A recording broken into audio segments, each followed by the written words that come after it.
s'ils ont collaboré ensemble dans sa dispute. Éric Zemmour s'est aussi retrouvé interrogé face à Léa Salamé en 2014, soit 7 ans avant de l'être de nouveau pour Élysée 2022. C'était à l'époque de l'émission On n'est pas couché où l'essayiste était venu défendre son livre face à la sniper de Laurent Ruquier, Le suicide français. Un échange tendu qui montre que la pugnacité des deux personnalités ne date pas d'hier. Éric Zemmour et les plateaux télé, c'est une grande histoire. Journaliste et chroniqueur, il s'est fait un nom en intervenant devant les caméras pour partager son opinion sur l'actualité. Mais ça, c'était avant. L'animal médiatique est désormais un homme politique, entré en campagne pour les présidentielles le 30 novembre 2021. Désormais, il vient défendre son programme, avec plus ou moins de tension et de succès.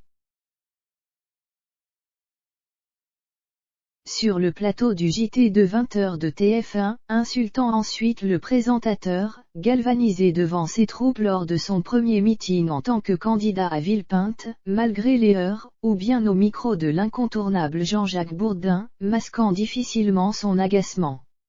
À présent, il est devant les caméras de la chaîne publique France 2 pour l'émission politique Élysée 2022. Il retrouve ainsi ce jeudi 9 décembre Léa Salamé qui a été, comme lui, sniper de Laurent Ruquier pour On n'est pas couché. Retour sur leur échange tendu en 2014. Il y a 7 ans, Éric Zemmour sortait son nouveau livre, qui deviendra rapidement un best-seller, Le suicide français. Celui qui a œuvré pour Laurent Ruquier s'est retrouvé dans le fauteuil d'invité pour défendre son ouvrage, un essai politique qui fait un portrait d'une nation française en perdition selon lui, abordant les thèmes qu'il creusera tout au long de la suite de sa carrière.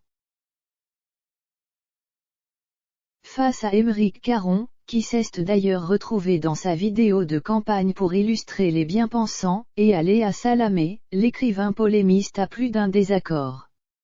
La journaliste et animatrice a ouvert les hostilités en critiquant le passage d'Éric Zemmour sur Vichy dans Le suicide français. Déjà en 2014, il explorait la question du rôle de Pétain et défendait l'idée qu'il avait œuvré pour les Juifs français.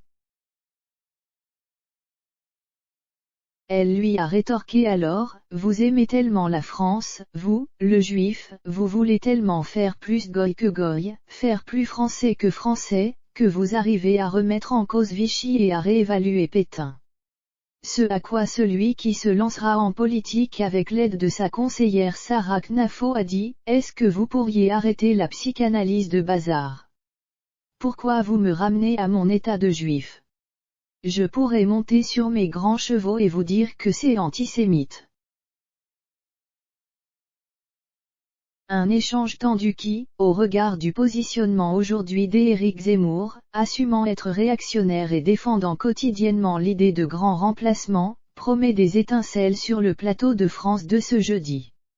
La compagne de Raphaël Glucksmann fait équipe avec Laurent Guimier, remplaçant de son ami Thomas Soto.